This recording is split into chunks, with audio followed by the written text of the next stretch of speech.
All right. I think we're good. It was initially a little blurry there, but I think that looks better. Oh, this got off center. Move that over there. Okay, so we are moving. We are flying through stuff in this course. This is a fast course. It just kind of blows my mind how much we go through each week. So hang in there. Keep working at it. You'll be fine, but it's moving fast. Let's see, what did I want to say? Right, so I opened up I found a section which I had accidentally apparently not released. So what I want to point out to you is at the end of Chapter 4 material was due a couple days ago. There was a project part that I had meant to open at the end of that, so I opened it today. You have some time to do it. In fact, 26, let me give you a couple more days to work on that. Let's go in there, let me edit that. It should be fine. It shouldn't take you terribly long, especially if you understood the material, but I'll give you a little bit more time to work on that there. But I just want to point it out in case you kind of thought you were done with that section of stuff. So basically, you're just going to go through and you're going to use StatCrunch to create correlation stuff for your project. Okay, so just like you did with your project visuals, you're going to go in and you're going to take the stuff from this chapter on correlation, regression, scatter plot, all that kind of stuff, and you're going to do that work. So again, make sure you're getting these 10 points. These 10 points from each of these discussions are like easy points that go into your project. Okay. You get those now in the discussions, and then they kind of pad your project grade a little bit, because some people get to the final project and then their grade is not quite as good as they hoped, but these early points kind of help pull that grade up a little bit. So make sure you're taking care of that. So I'm pointing out in class here so everyone can see. Make sure you get that one done in case you thought you were done with Chapter 4. Just go back and do that. So what is that all about? Especially since this class moves so fast. Remember, we don't have time to talk about everything in class. That's why there's these lessons in there. But the correlation is where you're basically, this is part of the reason that I said you want a minimum of 2 numerical questions, 2 quantitative questions, is so that you can make a scatter plot of those 2 things, and then you can run a regression and have the line going through there. So just like you looked at in your problems that you were doing, you want to be able to do that.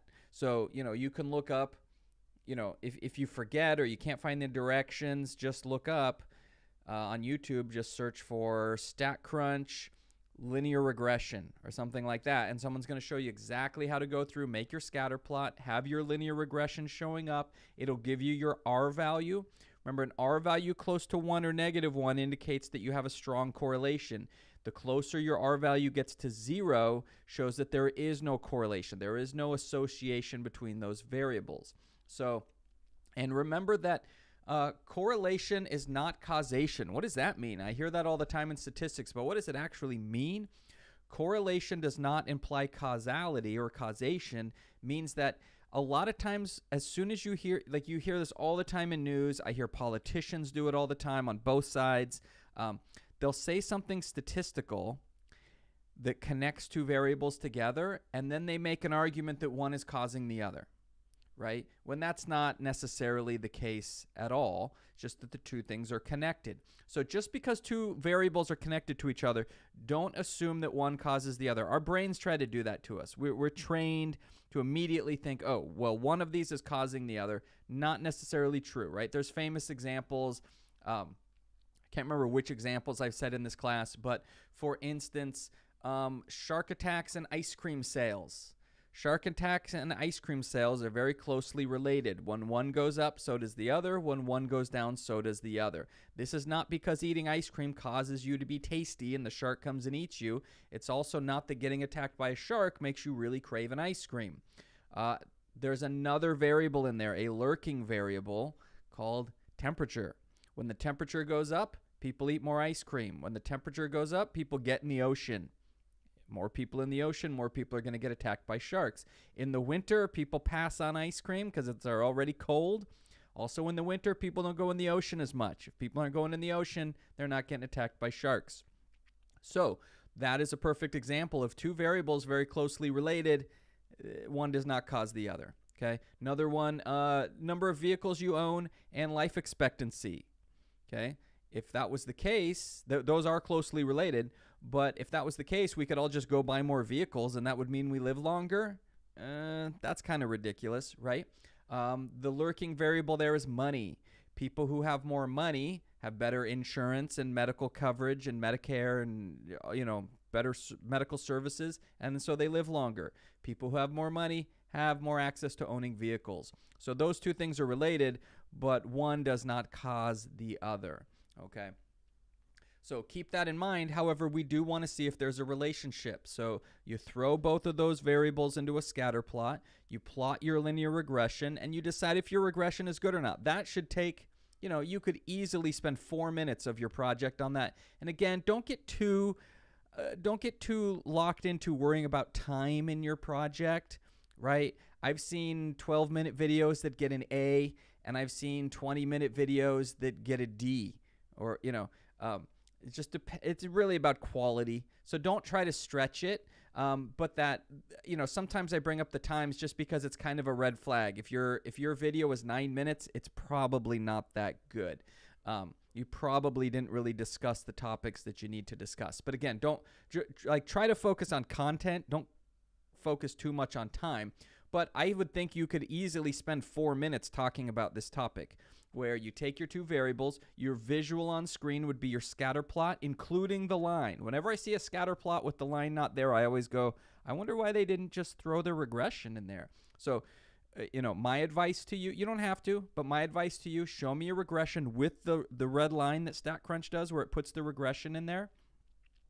And then talk about the R value, right? The R value we can see is around here, and also address the R value. Tell me what that says about the linear regression. Also, just visually inspect the line. Does the line look like it's doing a good job for your data, or is it obvious that it's not doing a very good job for your data? Address those, right? So put your scatter plot up there, have your linear regression, discuss your R value, tell me if visually it looks like it's doing a good job.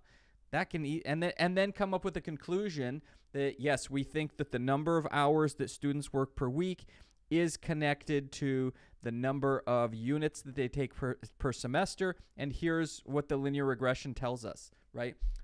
Things that would make your project stand out and catch my attention, that you really know what's going on.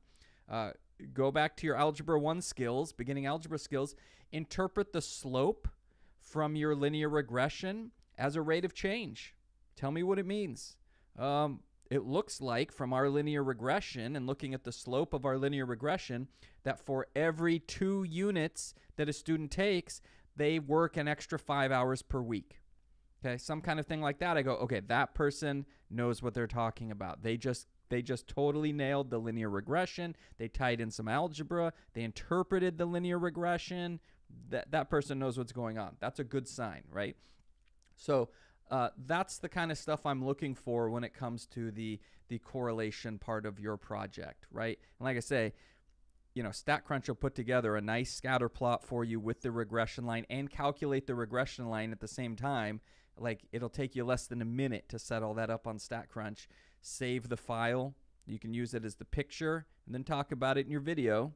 And, just make sure you address the R value. And if you really want to do a good job, you're looking to get an A in the class, talk about the slope and interpret the slope, all that kind of stuff. So that's where we are with the regression and the correlation. So we just move so fast. There's, I don't even have a day to talk about each chapter here. And see me in office hours. I have some people come into office hours, and I try to be as helpful as I can. I know some people are stressed. This is the kind of class that sort of everyone should be kind of stressed out, unless you don't have other stuff going on, right? If you can devote a ton of time to this class, then you might be fine. But if you're taking other classes and you work and stuff, this class by its very nature is going to be very stressful. So feel free to come to my office hours. I have people in my classes doing that. Talk to me. Say, oh, here's what I tried to do for this part of the project. I'm not sure if I did it right. Let's talk about it. Sure. Let me answer your questions for you. Let me help you out with that. You can move ahead, okay? You're kind of getting in. Many of you are probably working on probability right now. A lot of the probability chapter due tomorrow. Probability is kind of tough when you first learn it. Unfortunately, we don't have time for me to cover stuff in class. I want to make sure we get to really two important topics that are going to play a big role in your project and also a big role in understanding inferential statistics, which is what we're kind of moving into at this point. So make sure you work through that. You know, this is a hard class, but you've made it this far. You might as well finish strong. Try to get all that homework done. Try to get your project done. And make sure you're getting your project in on time. Finals is a big deal. School policies about finals, they're very strict about turning stuff in. So you can't get your project in late. I can't accept it. Otherwise it causes problems with, well, why do some people get to turn it in late and some people don't? And you know, it's an issue. So make sure you get your stuff in on time. I don't want you to not pass this class because you didn't get your stuff turned in on time. Get it turned in on time. I can grade it. And then hopefully you'll be done with your statistics class and won't have to take it again. What I will say, this has happened a couple times throughout the semester. When you give me stuff, and I have 3 stats classes, so I don't even remember what class it was in. But when you submit stuff either to these discussions that are here, or especially when you turn in your project, make sure that I can view what you've given me. That is, like some people have given me links to a Google document. I don't have a problem with that, but I have to be able to view the document. So if you send me a Google Docs link, but you haven't set the permission to where it's viewable by link, then I can't read it, and I have to give you a 0 on that assignment. It's especially hard. I have had at least once, maybe twice, in the couple years I've been doing this, where a student's final project, they submit a project, I go through to grade it, I even sent them a note and said, if you get this note in the next couple hours and can resend me your final project, I'll look at it. But as of right now, it's not viewable, so you're getting a 0.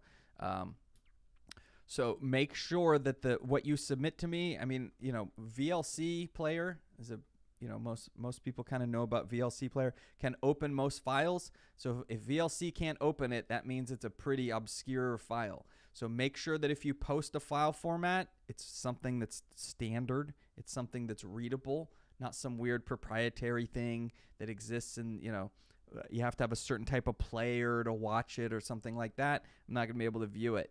And of course, I can't give you a grade then. So, one of the best things to do, just put it on your YouTube account, right? You don't have to, it's not going to go viral. You don't have to worry about, embarrassment or anything like that. I'm probably the only one who's ever going to watch it. You'll have like 1 view on it. And then I can see it and just make sure that, your YouTube, that you have it set to that it's not private or something. It's viewable so that I can watch it. It's the easiest way to do it. If you're confident about file formats, I do have students where they post the file and then I watch it, but just make sure it's a standard format that, is what you would expect to be readable, right? There's a million formats out there. So, but a typical, like I say, if VLC can open it, then it's, you should be fine. But make sure you pay attention to that, because it's just things move so fast at the end of the semester when I'm submitting grades. We're supposed to move so quickly. There just isn't time for messing around. So make sure that project gets posted appropriately. YouTube's kind of the most successful because as long as you have it on there and it's not set to private, I can watch it. And then once you have your grade in the class, you can take the video down or whatever it is that you want to do, right? Okay, I actually want to talk about chapters 8 and 9 because they are pretty important topics. So chapters 6 and 7, which you're going to be getting into pretty shortly here, are really setting up chapters 8 and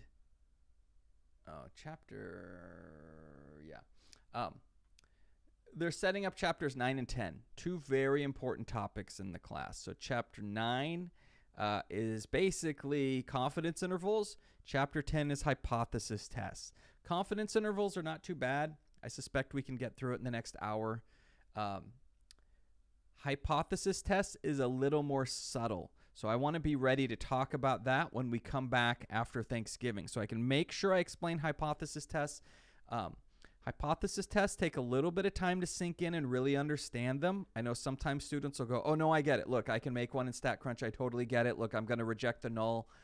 And that's fine. Like, that's good. You have a working understanding of how they work, but that doesn't mean you really understand what the hypothesis test says about your data. Like, there's these two levels. There's being able to crunch the numbers with StatCrunch, which is necessary but not sufficient, right? That means you have to know how to use StatCrunch to crunch the numbers, but just doing that is not enough. You have to be able to interpret and make some kind of meaningful statement about your data and do it in the correct way. It is very easy to mess up your conclusion from a hypothesis test. Okay, I even see people, sometimes I can't tell if it's just that people are nervous or whatever with confidence intervals. I occasionally see people mess up a confidence interval, but usually people kind of get what's going on with the confidence interval. A hypothesis test, a lot of students get it right and nail it. A lot of students flounder, and you can tell they don't quite get it, so they've memorized the thing they're supposed to say, and they're saying it, but they don't really understand what it means. So I want to make sure that we have the time to go through those topics. The rest of these, I think you can probably fight your way through, but that's a big one in that we got to get hypothesis tests right, because you should have multiple confidence intervals in your project. You should have multiple hypothesis tests in your project, okay, and done well, done correctly, and then you get a good grade. Otherwise, if they're not in there or they're done poorly or incorrectly, then your grade won't be as high. So let's get into confidence intervals. And what exactly are we getting at with a confidence interval?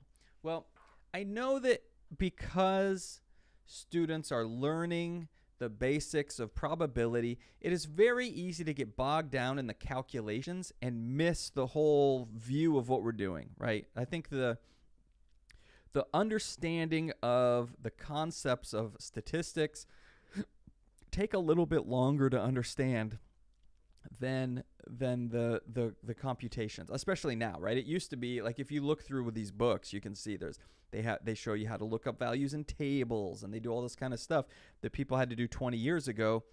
Now you just have StatCrunch calculate it for you, right? So I mean, the calculation part of StatCrunch is essentially over. StatCrunch takes care of it for you. There's software, all sorts of software that'll do it for you. You don't have to worry about it. The important part of statistics now is the interpretation, taking the numbers that have been crunched by StatCrunch and doing something useful with them, right? It's the critical thinking part. It's the part that you can't just memorize. You can memorize pushing some buttons in StatCrunch. The interpretation is the important part. And so I know that students get bogged down because, these ideas are new to you. You haven't had a whole lot of time to sit with them and for them to work themselves out in your brain and to go, oh, I see what's going on. It takes a little while, which is why I don't want to be covering hypothesis tests on the last day of class, because no one will understand it because you haven't really had enough time to sit with it and make sense of it. So imagine this, right? We have... we'll just go with the vaccine mandate because that's a current thing, right? And there were surveys, right? So what happened was the board of the district, right? Because this is a community college district, Oxnard, Moore Park, Ventura College, we're all in the same district. So there's a governing board, a board of trustees. They're voted on. You may have voted for some of the board of trustees members. They are in charge of making major decisions for the colleges, and they voted in a vaccine mandate. And then polls went out. Polls went out to us as faculty. Do you support a vaccine mandate? Faculty overwhelmingly supported a vaccine mandate. Polls went out to the students. I haven't seen what students had to say about it, but I suspect that by and large there were more students that support the mandate than that didn't, but I haven't seen those numbers. So, that's a question that we might want to know. What proportion of students support the vaccine mandate? That may be something that the board of trustees would consider before they make their decision. I don't know if they did or not. But they might ask that question. Well, let's just say that each of you is, we're in a classroom and I go to each of you and say, okay, I want you to randomly select 100 people on campus and I want you to ask them about the vaccine mandate and if they support it or not. Well, remember there's this hidden value that we never get to know, and that is the true proportion of students that support the vaccine mandate. But we never get to know that value. Even when we've done all our statistics, we don't really get to know that value. We hope we got close, but we could be wrong, right? So keep in mind that true value is never known. There's not a back of the book somewhere where we can look it up and see if we got it right or not. It's always unknowable to us. Our goal is to do the best job to approximate that value that we can come up with. So I send each of you out into the school and say, go, do your good work where you're mixing it up and you're randomly selecting people. Let's just say all that part's taken care of. And you each ask 100 people if they support the vaccine mandate. And you each come back to the classroom and you report your results. Okay, so let's just say, for instance, that the true proportion of students who support the vaccine mandate is 0.6. In other words, 60% of students support it, 40% don't. I'm making these numbers up. I literally have not seen the results from those surveys, so I don't know. But let's just go with that for the sake of this example. Okay, well, it's not the case that each of you is going to come back and say, yep, we all measured the proportion of 0.6. We all got it perfectly right on. We must be right. That's not going to happen. Some of you might come back with a proportion that's 0.6. Some of you will come back with a proportion that's 0.58. Some of you 0.67. Some of you 0.63. We're going to get this range of values. So just imagine that you're a student coming back and you sit down and I just put you on the spot right at the beginning of the conversation. I point at you and I say, what do you think the proportion of students at the school who support the vaccine mandate is? Well, what's your answer going to be? Your answer is probably going to be the proportion that you measured in your sample, because that's the only thing you have to go on, is what you measured. You went out, you asked 100 people, 58 of them said they support the vaccine mandate. So your answer to me is going to be, I think it's 0.58. That's my best guess, right? That is what we call a point estimate. You just gave me the point estimate for the proportion, okay? So that's our, let's see, do we have a definition for it? I thought we had a definition. Here we go, So here we say, if we want to estimate a population proportion with a single value, the best estimate is the sample proportion p hat. In other words, it's the proportion that you measured. Now, probably your proportion is off by a little bit, but it's the best information we have to go with, right? Remember, there's some true proportion that exists in the universe, but we never get to know it. It's unknowable to us. So we're trying to figure it out. So your best guess would be the one that you measured, right? So we call that the point estimate. So a point estimate is a single value used to approximate a population parameter. The sample proportion p hat is the best point estimate of the population proportion p. Just think of it this way. If I said, tell me your guess for what you think the true proportion is, but it can't be the sample proportion that you measured, well, what else would you do? You'd sit there and you'd be like, well, I don't know. The only information I have, you're telling me I can't use. Yeah, it's the only information we have, so that's going to be your best estimate. Now imagine that I didn't just point at you. I went around the room and asked everyone. Well, they're all going to pick their own point estimate, right? So somebody's going to say, I think it's 0.58. Well, I think it's 0.62. I think it's 0.63. Well, I think it's 0.67. And we'd go around the room like that, and everyone's point estimate was probably going to be off at least a little bit. We won't know who's right and who's wrong because we don't get to magically know the true proportion, but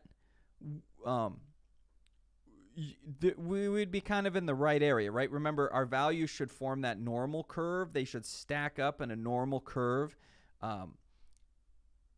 kind of showing us roughly where we think the values are piling up. But that's not a great way to do it. Just because our sample came out, we can't say, well, I think the proportion is 0.62, because each of you in the room is going to disagree because your sample proportion is slightly different.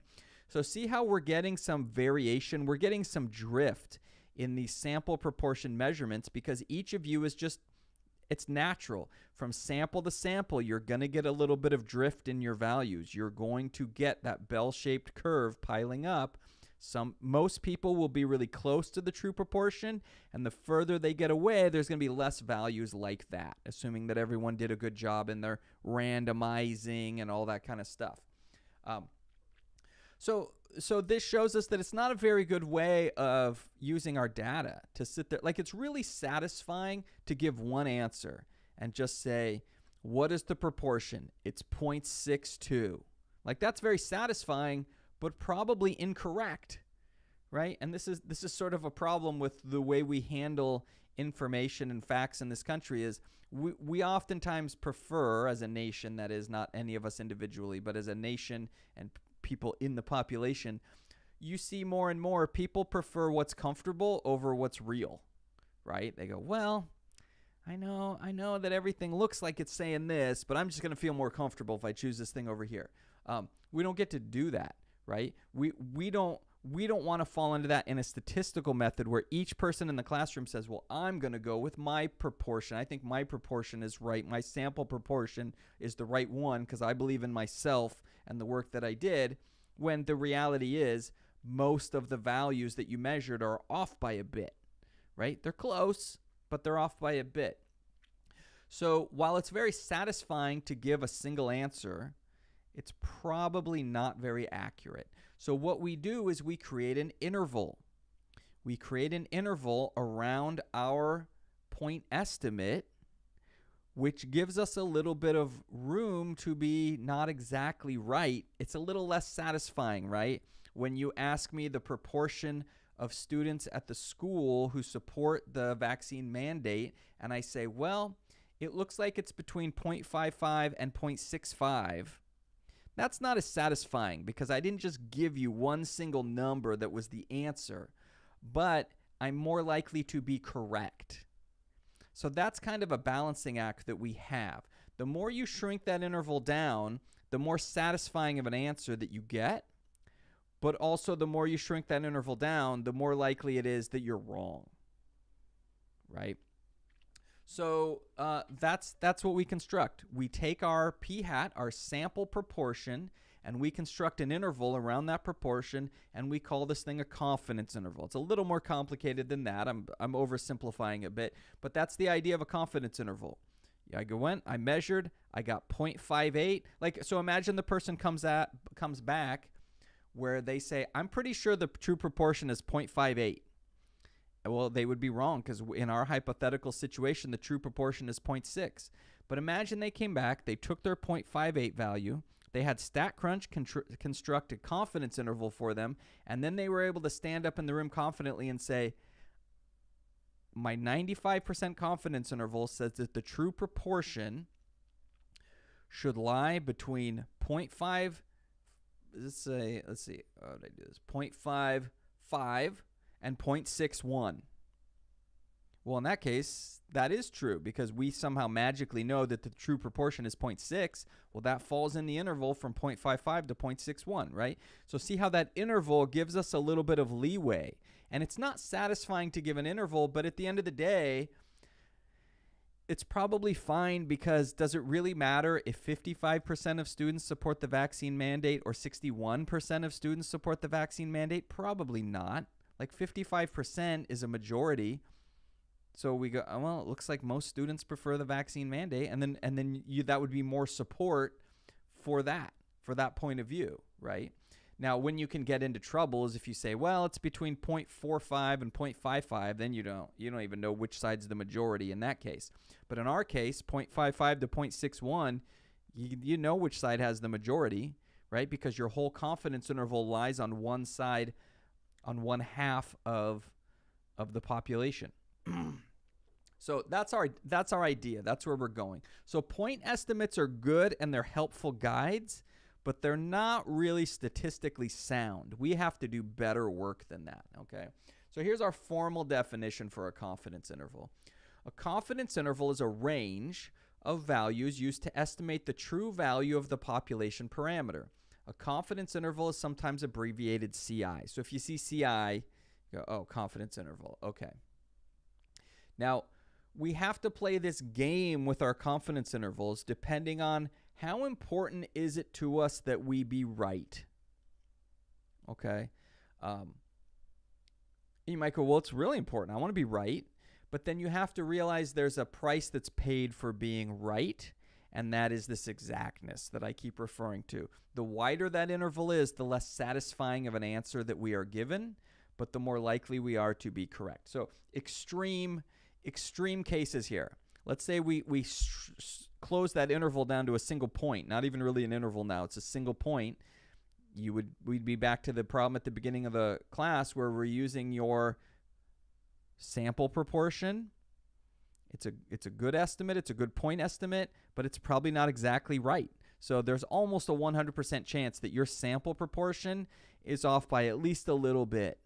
So it's a very precise measurement, but a very inaccurate measurement, right? People get mixed up between precision and accuracy sometimes.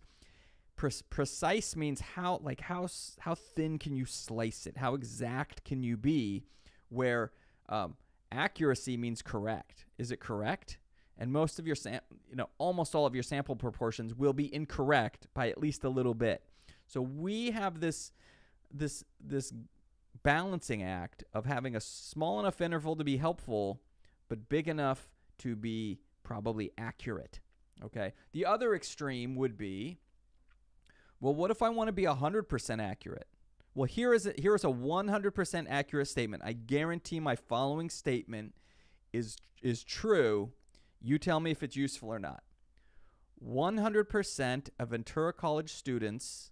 Oh, sorry, I'm already starting it wrong. The percentage of students who support the full vaccine mandate is between 0% and 100%. Well, yeah, of course that's true, but is it helpful? No, it's ridiculous. So I'm 100% sure that I'm right, but it was not helpful in any way at all. So you can see the two extremes. We can guarantee accuracy in a situation that is not helpful, or we can guarantee helpfulness in a situation that is not accurate.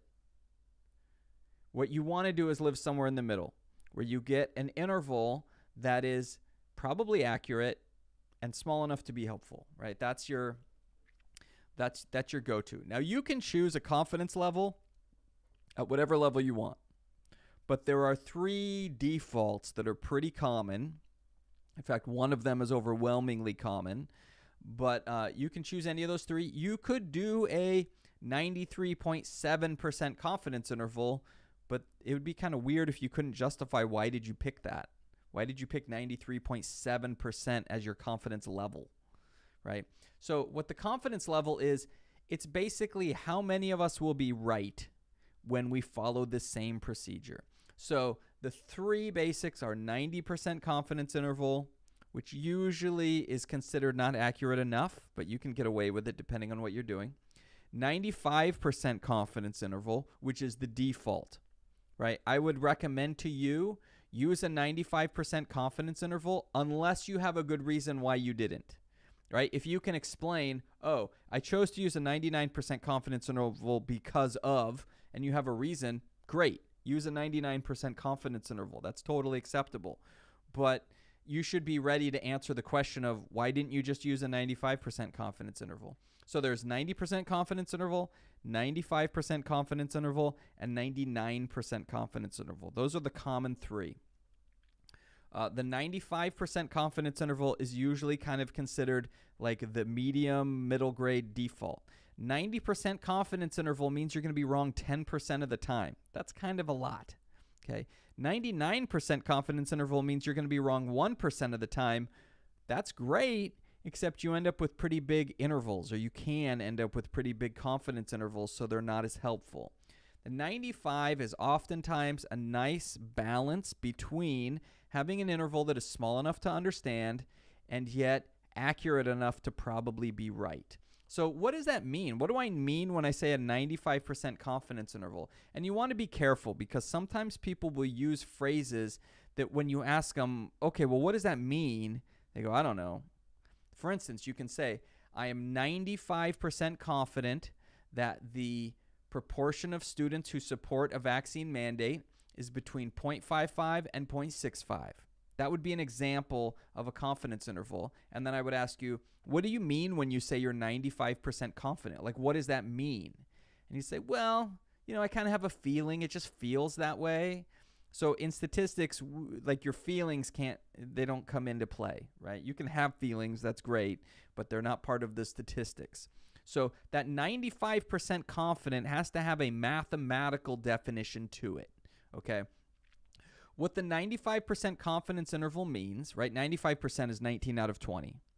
So what that means is if I sent 20 of you out into the campus and had you come back and construct your confidence intervals, and you all constructed 95% confidence intervals, we would expect one of you to create a confidence interval that is wrong, and 19 of you would have little variations of confidence intervals, but 19 of the 20 intervals would contain the true proportion. That's helpful. 19 of you would have an interval where you're like, I think the proportion's in there somewhere. I'm not sure where it is in there. It could be on the ends. It could be in the middle. I think it's in there somewhere. 19 of you would be correct. One of you would be wrong. 19 out of 20 is 95%. Okay, so that's what we mean when we say a 95% confidence interval, is that if you keep constructing from different samples the same procedure, your interval will contain the true proportion 95% of the time. And there's a picture in here. Let's see if I can find it. I don't remember. Here it is. It's like this. So each of you goes out, right? So we'll just use this. Let's say the proportion of students who support the vaccine mandate is 0.75. So that's this line. But remember, we never get to know that. We never know for that true value. But you each go out and you each get your different sample proportions. So you construct an interval. So see how for some people, the true proportion's on the end of their interval. For some people, it's a little more in the middle. For some people, it's on the opposite end. It doesn't matter because we're not like some students go, oh, well, then can't you take your confidence interval, find the middle and say that's your true proportion? No, you can't, because the middle of the interval is your sample proportion, and we already talked about why you don't use that. So this is a good indicator to show us the proportions in there. 19 out of these 20 times, the proportion lies somewhere in the interval, but it doesn't necessarily lie in the middle. Sometimes it's on one end, sometimes it's on the other end, right? But look at this one person. This is the one person out of 20 who calculated a confidence interval that did not contain the true proportion. That's the 5% that are wrong. The green are the 95% that are right. The red is the 5% that are wrong.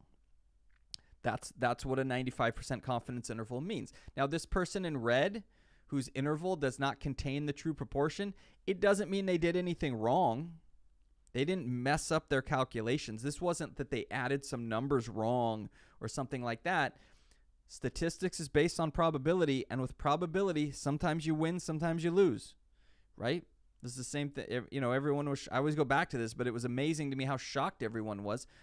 Hillary Clinton had an 80% chance to win, was calculated, an 80% chance to win the presidency. So everyone thought she was a shoo-in, but 80% winning means 20% losing.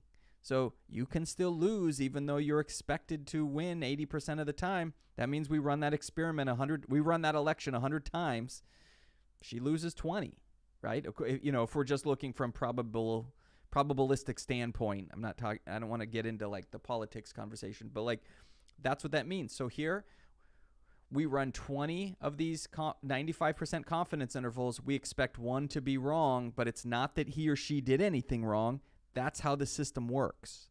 It's all probabilistic. It's all probability based. Okay. So let's see. Let's backtrack a little bit here. Right. So you choose your different confidence levels. The more confident you are, the bigger that interval gets. Because if you think about it, as you shrink an interval, there's less values in that interval, meaning you're less likely to have your proportion in there. As you expand an interval, there's more and more values in there, means it's more likely that the proportion is in there. But we don't, like my original example, I'm 100% sure that the true proportion is between 0 and 100. Yes, I 100% made a true statement. it's not useful to anybody because, of course, it's between 0 and 100. So you always want to play this balancing game when you're choosing your confidence interval level of this balancing act of accuracy versus precision, okay? Because as you increase one, you lose the other. Like I say, you might as well just use 95% because you'll find a lot of examples using 95% confidence intervals. Plus, unless you have a good reason not to, just go with that, okay? Interpreting a confidence interval. So remember, the confidence interval, you can have confidence interval for means, which I don't think I'm going to have time to talk about separately, or confidence interval for proportions, which is kind of what I'm addressing in this introduction here. But you can have an interval for either one. They're calculated differently, but for you, it just means different. You're going to press different buttons in StatCrunch, and it's going to do all the calculations. You don't have to worry about that. So here's an example. The 95% confidence interval estimate for the population proportion P is 0.677 to 0.723. That means whatever they're measuring here, they're pretty sure the true proportion of people that measures is between 67.7% and 72.3%, somewhere in there. That's helpful. You go, oh, okay. Somewhere, little more than 2/3, a little bit less than 3/4 of the population have whatever characteristic they're talking about. Okay. You want to be careful with your interpretation. You want to be able to say it right. So here's the correct way. There's lots of incorrect ways. It's just these last two chapters with confidence intervals and hypothesis testing is tricky because students will try to restate conclusions in a way that sounds like it is a reasonable interpretation, but once you learn more statistics, you realize why that statement you made is wrong. So it may seem like we're super picky about the language that you're using, but as you get more comfortable with statistics, you'll go, oh, I know why he didn't want me to say it that way. It's because it's wrong, right? But for sometimes when you're first learning this, a student will say, well, no, I'm saying the same thing. I'm just saying it with different words. Sometimes you're saying a thing that's just wrong and you don't realize it. So be very careful if you stray from the words that are given in the lessons and stuff like that. Try to watch that language they're using, because if you use the wrong language in a project, believe me, it's like a red light flashing. Oh, that student I don't think understands confidence intervals, or I don't think that student understands hypothesis tests. So be careful in your conclusion. So here's an example. We are 95% confident that the interval from 0.677 to 0.723 actually does contain the true value of the population proportion P. So that narrows down that proportion that originally we don't know, could be anywhere from 0 to 100. They're saying, no, it's between 67.7% and 72.3%. That's a lot more helpful to us, right? Here's the interpretation. I sort of described this, but I'm going to read this because I want you to understand. This means that if we select many different samples of the same size and construct the corresponding confidence intervals, 95% of them would actually contain the value proportion P. Again, it's this picture. Oops, down here. It's this picture. 19 of you will be correct. 1 of you will be wrong. Probabilistically, it's possible all 20 of you could be correct, but a 95% confidence interval you expect to be wrong 5% of the time.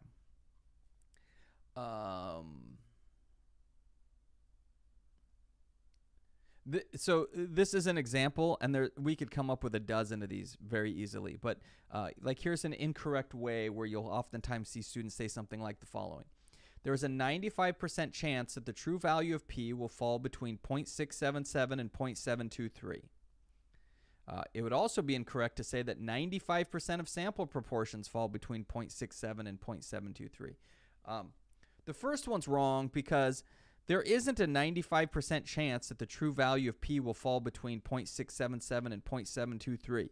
It either does or doesn't fall between those values, but we'll never know because we don't know the true value. That's not what the confidence interval is saying. What the confidence interval is saying is that 95% of the people who repeat this experiment that we just did will be right, and 5% will be wrong.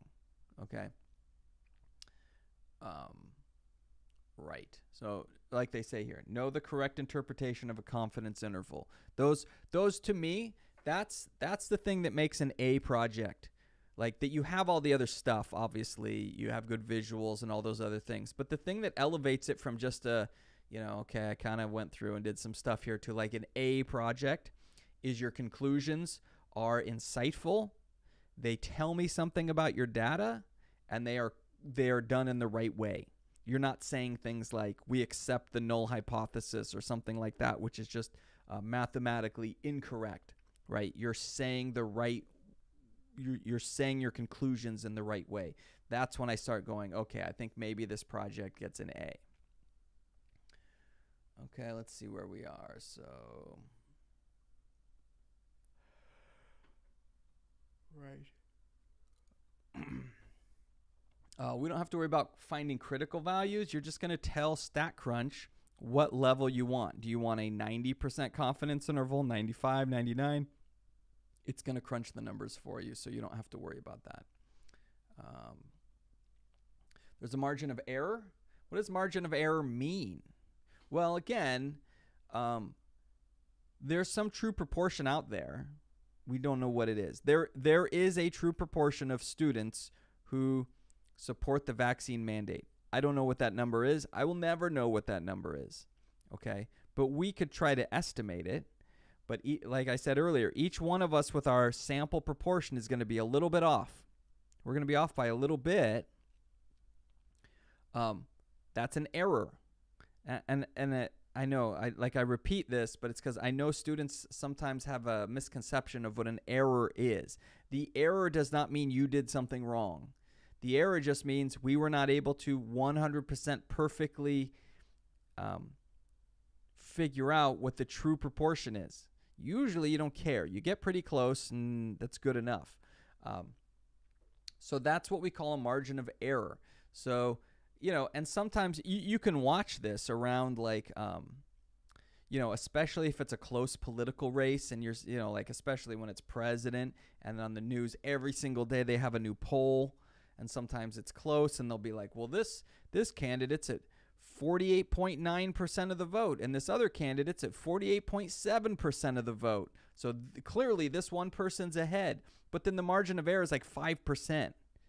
You're like, the margin of error is so huge compared to the tiny little number difference that you're saying exists between these two candidates. You should interpret that as a tie, right? But oftentimes that's not how it's put forward because, the reality is news shows are entertainment shows, right? We don't really have news anymore. All our news is privately owned. It's all has a profit motive behind it, which means at the end of the day, the people who make news don't care about informing you. They care about selling ads to advertisers in between their news segments. It's a business, right? So they're not really concerned about informing you. They're concerned about having something to talk about. So they don't want to bore you by talking about the statistics, how they really should be talking about it. They want to be able to make some kind of statement that keeps you watching a few more minutes, right? That's the goal. So when you see people discussing statistics incorrectly on TV, realize it's not that the person there doesn't know what they're doing.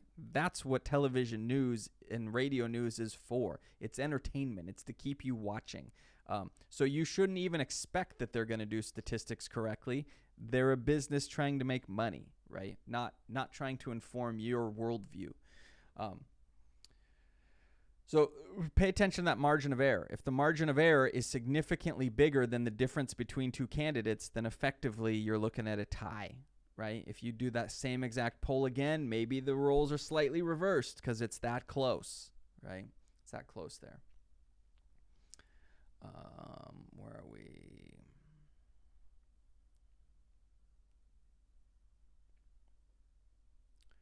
Where am I? Okay. Let me catch my place. I just talked a whole bunch. Let me see where I want to pick up again.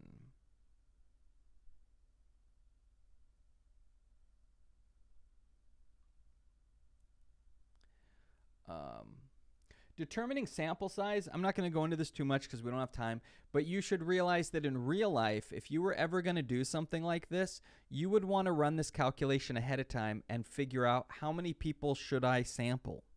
Because, you know, again, we can talk about the extremes. If you sample one person, that's not even statistics. That's an anecdote, right? But let's just say you even sample 10 people. It's not going to be very accurate. You know, like deep down, you're like, yeah, I probably need a bigger sample size, right? Yeah, okay, let's ask 20 people, 40 people. What about 100 people? That sounds excessive, 100 people. But how do we really know when we've sampled enough people? How do we know when I've asked enough people? And that was one of the things that they got in trouble. Psychology a few years ago, psychology journals that would publish research in psychology got in trouble because they were letting people be too lazy with their statistics.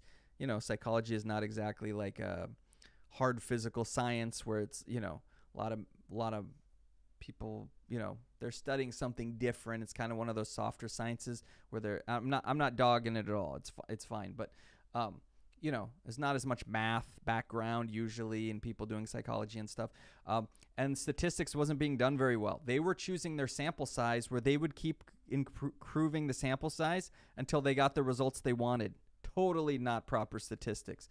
Well, then how do you know? How do you know what my sample size should be that I can calculate it? And then once I've collected this many people, I know it's enough for me to make the claims that I want to make. Well, there's formulas for that. So I'm not going to go over it now because we don't have time, but just be aware there is a formula out there to compute your sample size before you conduct your survey so that you can realize, oh man, I was going to ask 100 people, but I actually need to ask 150. Okay, well good. You didn't do the sample yet, so you still have time to fix that before you run a sample and then have to use it all over again, right? So that's an important point. Yeah, it's just working backwards.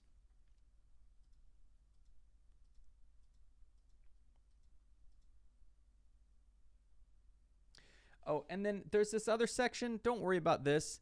There's two separate sets of formulas, and we've kind of stopped teaching this one, but in case anyone runs across it, I just don't want there to be any confusion. There are other tools that you can use to calculate a population proportion when you know the standard deviation. But just think about that for a minute. How would you, or this is for a population mean, how would you know the standard deviation but you don't know the mean? That almost never happens. Even for statisticians, that almost never happens. So don't worry about that. Just do the one where sigma is unknown, right? So just follow along in the homework what they tell you to do. But just be aware that one of these methods doesn't come up very often. Okay, so we can calculate a confidence interval for a mean. We just calculated it for a proportion. So that is basically you want to know what percent of a population do a specific thing. What percent of the population at VC support the vaccine mandate? What proportion of students at VC support the tobacco ban? Those are proportions. But what if we wanted to calculate a mean? What if I took 1,000 pennies and I weighed each one, and you're getting a little bit of variation with each penny, and I want to be able to come up with an interval that I'm confident contains the mean penny weight? Okay, well, we could do that, right? You'll notice the mathematics is very different, but guess what? For you, you don't care because StatCrunch is going to do all the calculations. You just have to figure out how to tell StatCrunch what you want and then how to interpret the results that it gives you, and then put that stuff in your project, right? So use StatCrunch for that. And then it's the same ideas. It's the same basic concept for a confidence interval. We think about it in the same way. It's just the underlying math is different because now we're calculating means versus before we were calculating proportions. But it's kind of like when you buy a new car, right? Like back in the day, people would buy a car and then they would like learn how to work on their car, and you could change things and you could switch things out and you could do all this stuff.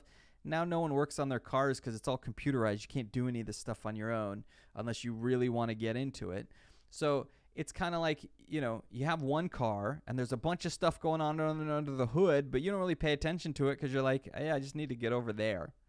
Was the car going to get me over there? Yeah. and then it gets you over there with like a V8,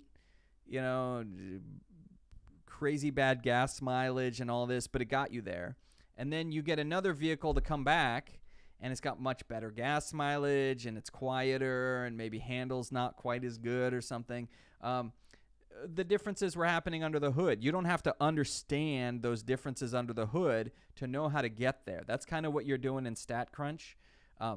When you calculate a confidence interval for a mean, there's different math under the hood being used than if you calculate a confidence interval for a proportion. You don't really care. The concept is the same, except one's a mean and one's a proportion. Other than that, it's the same basic concept. The different formulas that were used to get there, don't worry about it because StatCrunch is doing it, right? And normally I say you shouldn't ever use a formula without understanding it.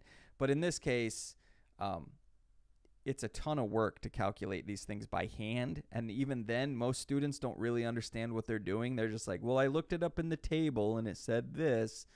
That's not really understanding either. So this is one of those things where it's complicated enough that we don't usually do it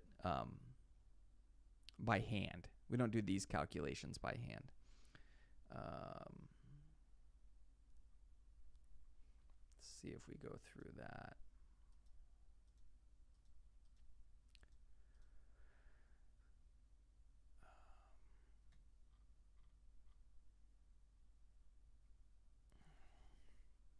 Right, just a little background. You don't have to worry about this. There's something called the student T distribution.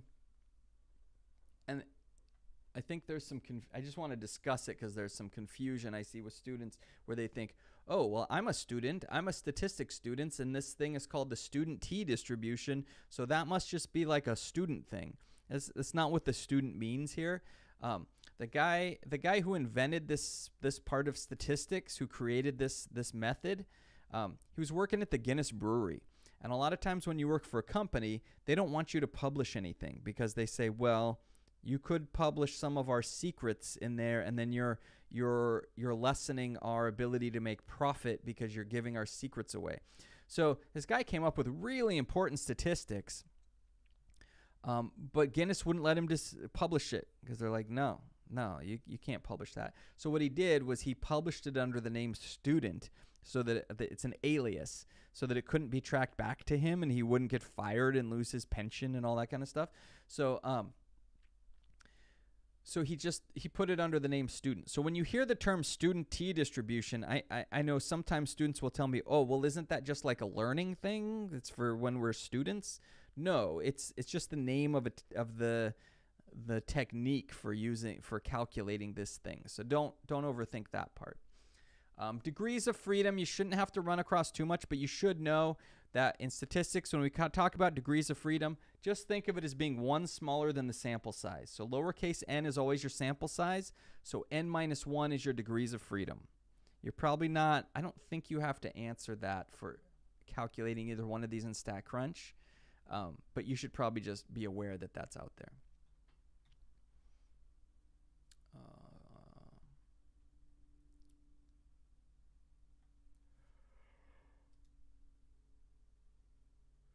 Let me catch my place here.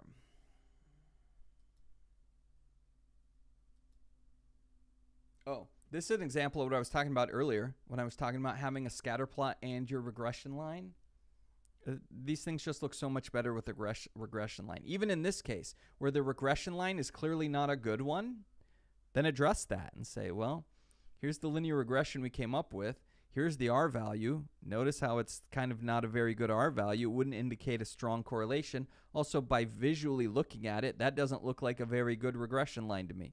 Go ahead and address it like that. But when I see scatter plots without a regression line, I always have to kind of wonder, like, I wonder why they left that out. Did they not know how to do the regression line? Did they not want to talk about regressions? What's going on there? Show me you understand the regression line by showing me a picture of it and talking about it. Okay, that shows me that you have a better understanding of it.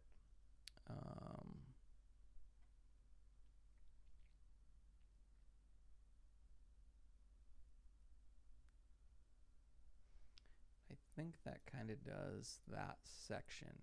Okay, so that kind of wraps up the... You can do the same too. You can construct confidence intervals for standard deviations.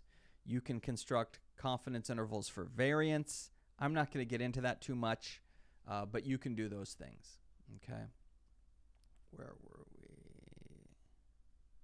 Okay, let's go back over here. We got a little bit longer, and we kind of got through confidence intervals where we needed to. But let's see. Let me do one thing. I think these. Yeah. Okay.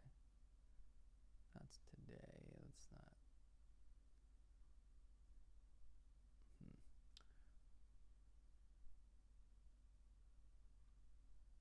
Let's see here. This chapter, I think, is going to throw some people off. So let me extend that homework right there.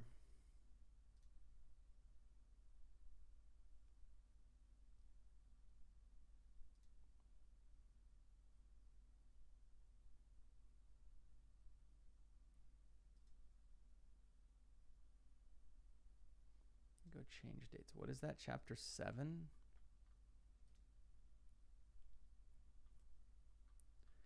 I think that's chapter 7. Nope. Wait, where did it go? 8. Chapter 8. I think I need to extend these dates a little bit. So make sure you're paying attention to all these dates here. So chapter 8.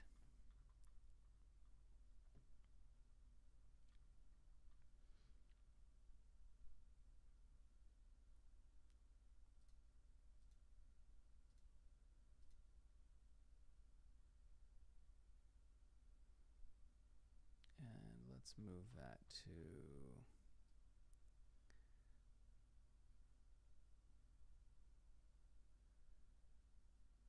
like 11:30. Okay. So just be careful. Like, don't wait till the last minute, because you're going to have a whole bunch of stuff due at once if you do. You're going to have like 4 chapters due in a couple days. So you don't want to do that. Don't wait till stuff is due. I'm trying to give you a little bit extra time so there's flexibility to go back and work on stuff, but you have to be able to finish as well. Okay, so that should update those dates there. Let's see, what else was I gonna say? So that should update shortly. In fact, let's just do it now.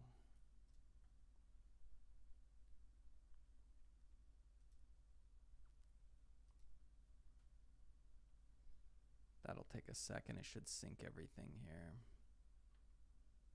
Should update those due dates. There we go, starting to sync. So make sure you're paying attention to those due dates. A couple of, like, and I did get an email about this. Some of the dates on here look like they're out of order, but there's actually a reason for that. That's because I originally had a couple dates that were too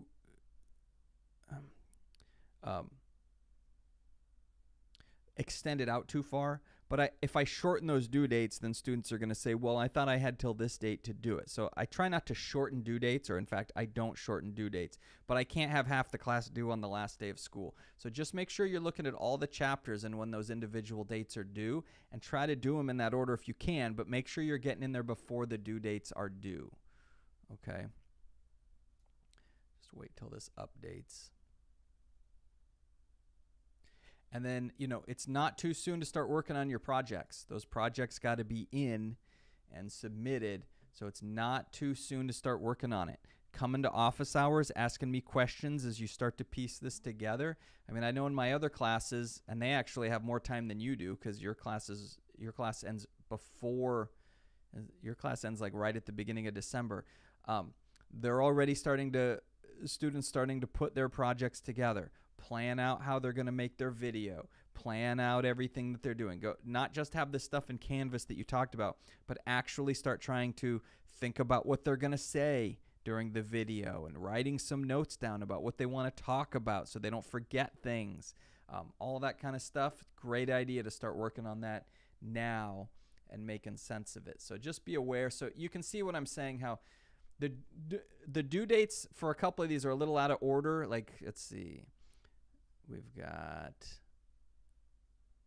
Now, that makes sense. So Chapter 6 is due the 28th. 7 is due December 1st. And then all of a sudden, the Chapter 8 is due November 30th. Then November... Notice how they're off by a couple days. But you should not be waiting till the due date to do the homework anyways. Or you won't finish the course. You're not going to be able to do like 4 chapters in the last day or two. So you should be doing it now. Getting yourself,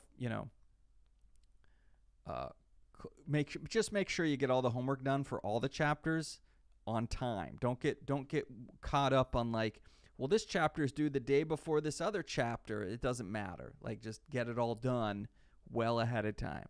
Okay. You don't want that to be the reason that you fail a course, right? So make sure you do that. And then, oh, that's right. And then after we come back, we have to have a special topic that we talk about for a day. It's part of the requirements. I have to do it in all my stats classes. So we'll have that when we come back.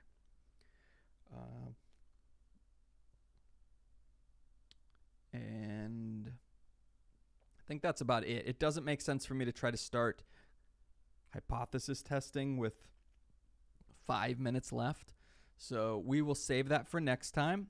So I'm going to turn off the YouTube stream. Anyone who wants to hop into Zoom and ask me some questions is welcome to, because we don't meet again until next week, right? Next week is when we meet. So make sure that you, that's a lot of time for us to not be moving forward, but Thursday's Thanksgiving, so we won't be meeting till then. So make sure you come into office hours. Hop into Zoom right now if you want to talk to me. Otherwise, enjoy your holiday. Be safe, right? Take care of your safety of you and your family members and all that kind of stuff. Enjoy yourself a little bit, but also try to get some work done so you don't fall behind.